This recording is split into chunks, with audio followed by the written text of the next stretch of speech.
Hello students, आज France की क्रांति की घटनाओं के बारे में जानेंगे कि किस प्रकार फ्रांस की क्रांति का प्रारंभ हुआ।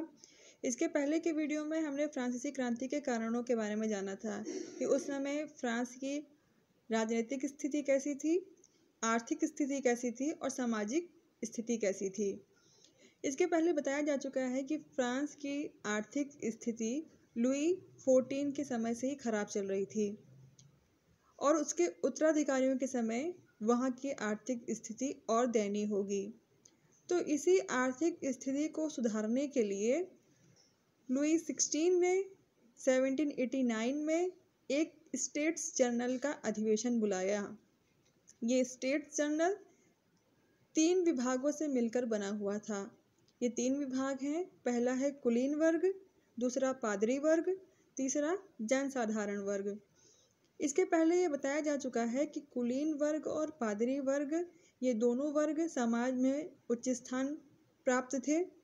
इन्हें कुछ विशेषाधिकार भी मिले हुए थे, प्लस ये सभी टैक्सों से फ्री थे और जनसाधारण वर्ग पर करों का अधिक बोझ था।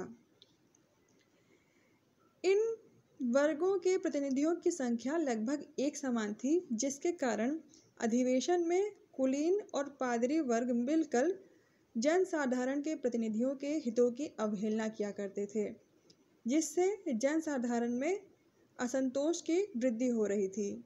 इस अधिवेशन में इंग्लैंड के राजा ने अपने अर्थमंत्री नेकर के साथ मिलकर जनसाधारण के प्रतिनिधियों की संख्या दुगनी कर दी, लेकिन ये नहीं तय कर पाए कि इन तीनों वर्गों के प्रतिनिधि सम्मिलित रूप से एक भवन में बैठकर विचार विमर्श करेंगे या इन्हें अलग अलग भवन दिया जाएगा।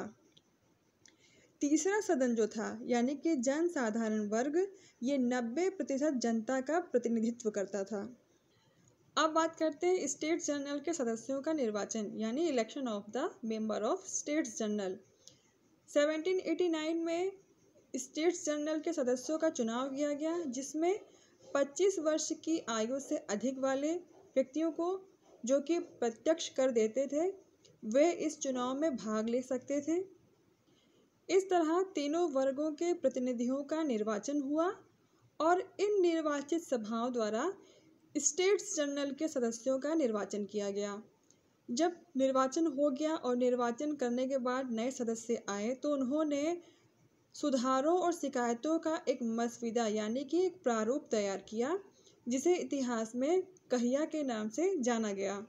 इसी समय एक और महत्वपूर्ण घटना हुई। स्टेट्स जनरल के निर्वाचन में मिराव्यू, जो उस समय वहाँ के बहुत विख्यात नेता थे, उन्होंने नेकर से यह प्रार्थना की कि उन्हें कुलीन वर्ग का प्रतिनिधि स्वीकार किया जाए, परंतु नेकर इस बात से सहमत नहीं हुआ, जिसके फलस्वरूप मिराव्यू ने थर्ड स्टेट की ओर से चुनाव लड़ा और एक्स और मरसाई नामक 2 नगरों में वो निर्वाचित हुआ। निर्वाचन होने के बाद इनका अधिवेशन बुलाया गया। 5 मई 1789 को स्टेट्स जनरल की पहली बैठक वर्साई में हुई। इसमें लगभग 1200 के आसपास व्यक्तियों ने भाग लिया था, जिसमें से 600 से अधिक सदस्य तीसरे सदन के थे यानी कि जनसाधारण वर्ग के थे। इनमें कुछ शिक्षित और मध्यम वर्ग के लोग थे और इसमें कुछ विख्यात नेता भी थे, जैसे कि मिराव्यू, सीए इत्यादि।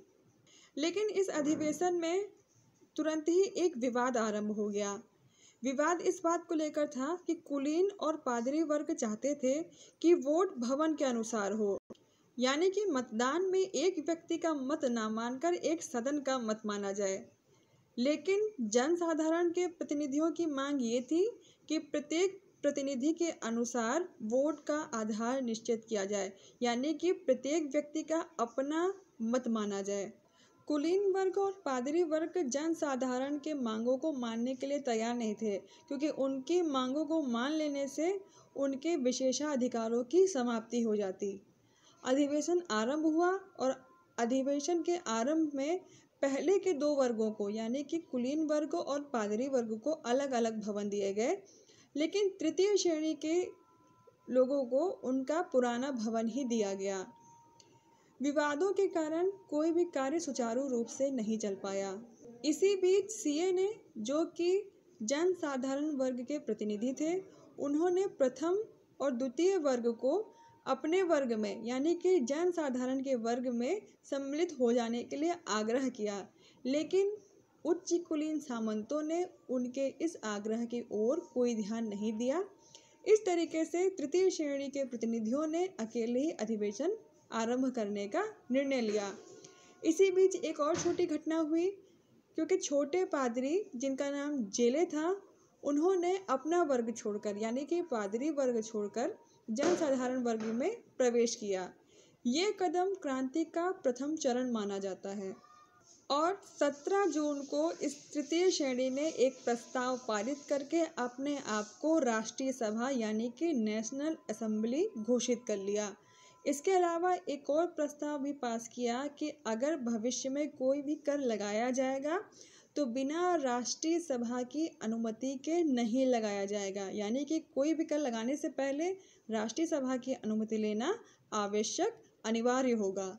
जनसाधारण वर्ग की स्थिति को मजबूत देखते हुए पादरी वर्ग ने भी एक प्रस्ताव पारित करके इस श्रेणी में अपने आप को शामिल कर लिया। इससे जनसाधारण वर्ग की स्थिति और अधिक मजबूत हो गई।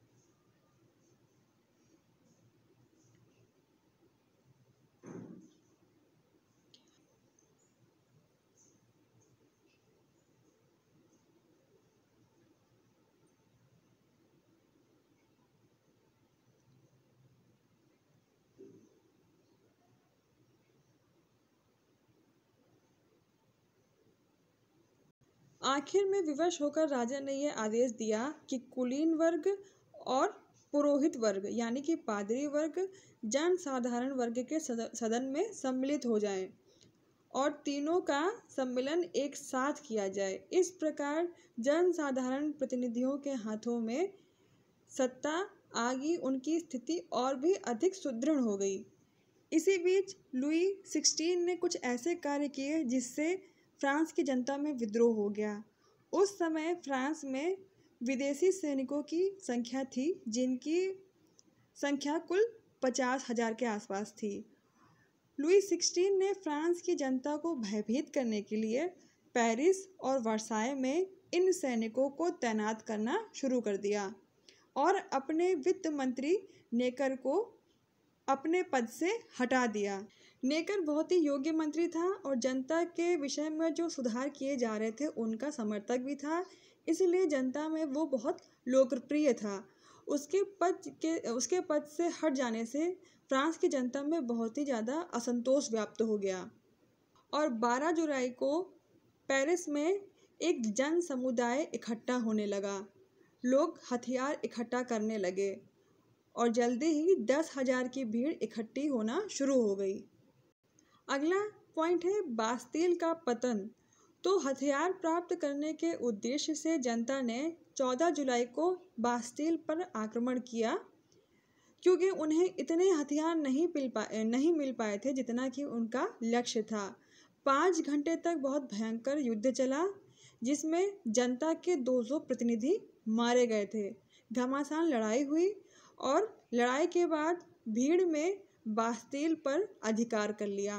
बास्तील पर जनता के अधिकार से राजा घबरा गया और वो ये भली भांति समझ गया कि अब क्रांति को और अधिक दबाया नहीं जा सकता है। इसलिए उसने पेरिस और वर्साय से विदेशी सेना की टुकड़ियों को हटा लिया और पुनः नेकर को वापस बुलाकर उसे उसका पद दे दिया। इसके बाद दरबार में फिर से षड्यंत्र होने लगे। राजा के दरबारी राजा को हमेशा भड़काते रहते थे।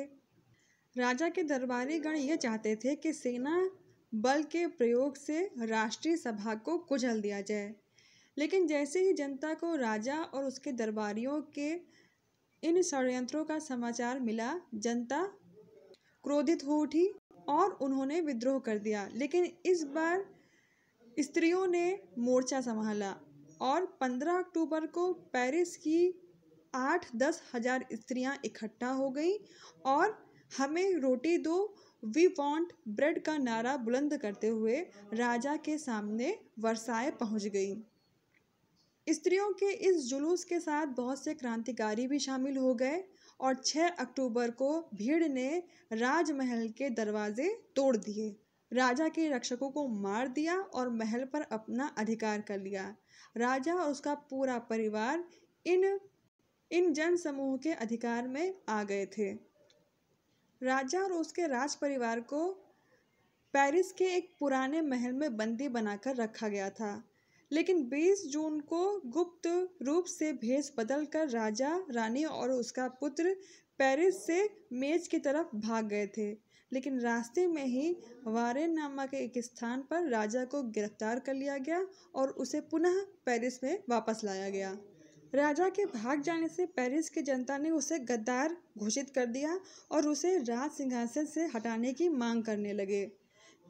लेकिन राष्ट्रीय सभा ने राजा को दंड ना देकर उनके सहायकों को दंड देने का निर्णय लिया। लेकिन इस निर्णय के लागू होने से पहले ही राजा के सारे सहायक देश छोड़कर भाग गए थे। इसके बाद जनता ने जनतंत्र की स्थापना के लिए 17 जुलाई 1791 को एकत्र होकर एक विशाल प्रदर्शन किया। जिस समय फ्रांस में क्रांति अपने चरम सीमा पर थी, उसी समय देश में शांति और सुव्यवस्था स्थापित करने के लिए राष्ट्रीय सभा ने कई महत्वपूर्ण कार्य किए और केवल 2 वर्षों की अवधि में, यानी कि 2 साल के अंदर ही अंदर उसने देश के लिए एक नया संविधान बनाकर तैयार कर दिया था। और इस तरह नई संविधान बनने से फ्रांस की क्रांति समाप्त हो जाती है।